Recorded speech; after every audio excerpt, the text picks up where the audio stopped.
Let's get more on the story. We're joined on Network Africa by our South Africa Bureau Chief, Betty de Beer. Welcome to the program. Thank you, Joke. Well, how authentic is the allegation that leaked documents and emails are not from anti-graft agencies? Well, the body which has which is releasing these leaked emails that you talked about, Amabongane, is a Center for Investigative Journalism. So they take tip-offs from people and they investigate, they dig. Amabongane means dung beetles, digging through dung and just searching out the truth, as they say. It's a not-for-profit organization. So some of the information that they've given out, some of the media houses, especially the newspapers, have taken this up. So people believe that it's authentic. Recently, they tweeted that the issue of the permanent residence for the president's son, 35-year-old Duduzane, has been confirmed. I can't independently confirm that, but that's all the rage now, the Gupta leaks, and every other day we're hearing more and more about all the other ministers, not just the president now, all the other office holders who have either benefited or given a favor or done an errand for the Guptas, allegedly. So that's all the rage now. Every day we're hearing something new, and it goes beyond the president, but some of even the premier's son as well. The premier of the Free State, his son was mentioned in one of the emails leaked, talking about how he has benefited from one way or another from the Guptas. Well, how does the graft allegations against President Jacob Zuma affect his party, the ANC, in future elections? The president will not be running for public office anymore. By December, he'll stop being the leader of the ANC. And by 2019, he'll stop being the president of South Africa, if he gets to that point, having completed 2 terms as prescribed by the Constitution. So he will not be, but we know that, there's no telling, there's so much damage being done to the ANC, a huge party, being destroyed from within mostly, and many people believe that the president being there has the president's many scandals, has not helped the party, and there's so much division. One, because of the scandals, as well as the issue of the upcoming election. Who is going to take over from him? Who is he supporting? Who is supporting? So there's so much conflict within the party, which is not helping. But there are issues as well with the opposition party, so we don't know who is really going to benefit.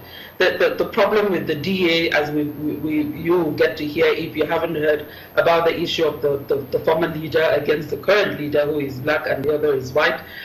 So we know that the ANC is being harmed with all the division, and they're talking about healing, but the tripartite alliance partners, as the South African Communist Party, as well as the biggest trade union, that's COSATU, they're having issues with the president at the leadership of the party up till now. So these are some of the issues that still need to be addressed. They're trying to talk, but I don't know how much will be affected, how much change or how much healing that will bring to the damage that has already been done. The president has about 2 years, more or less, to go before he stops being president of South Africa. He can breathe easy now, I must say, but with the latest graft allegations against the president, how much, confidence do you think the party will still have in him going forward? Well, you're talking about confidence. You just heard from their meeting a weekend or so ago, where he, despite the divisions, he came out tops for the vote of no confidence, where it was a vote of, I think, 54 to 18. He in 54 in his support.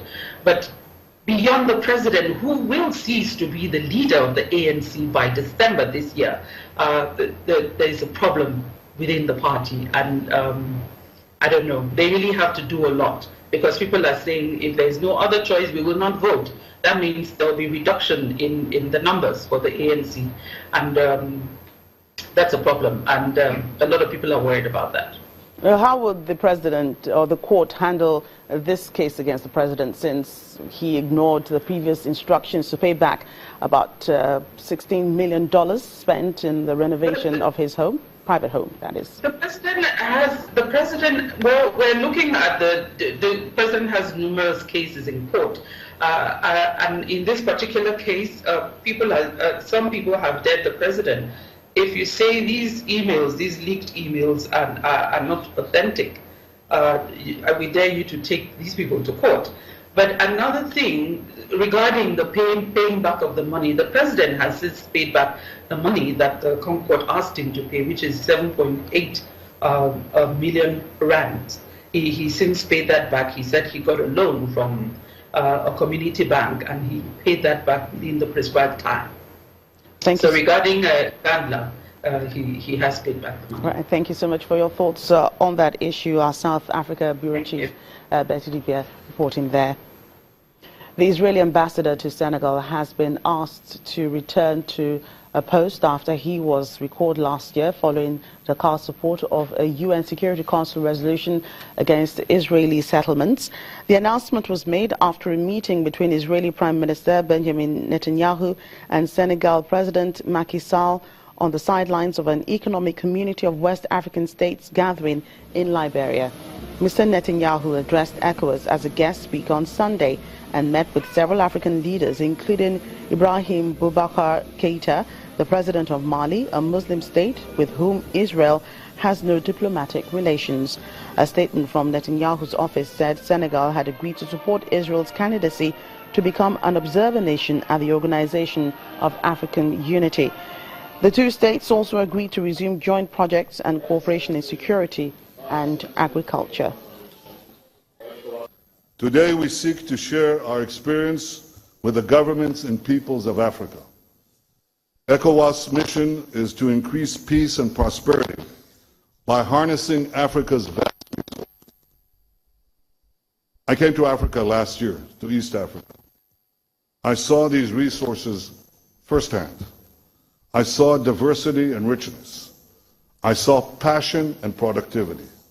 I saw young African entrepreneurs who are building companies, harnessing the power of the digital age.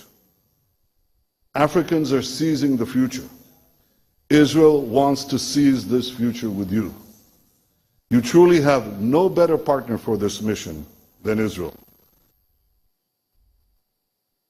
Meanwhile, reports say a meeting between Israel's Prime Minister Benjamin Netanyahu and Togo's President Faure Gnassingbé had to be rescheduled after an altercation between their bodyguards. The scuffle, set to include shoving and punching, happened when Israeli security personnel refused to allow the Togolese security guards to enter a meeting between the two leaders in Liberia's capital, Monrovia, on Saturday. Mr. Gnassingbé and Mr. Netanyahu were attending a summit of the West African Region Bloc, the Economic Community of West African States. Still to come on the program. Nigerian entrepreneur designs locally inspired board games. That's in a moment. Please stay with us.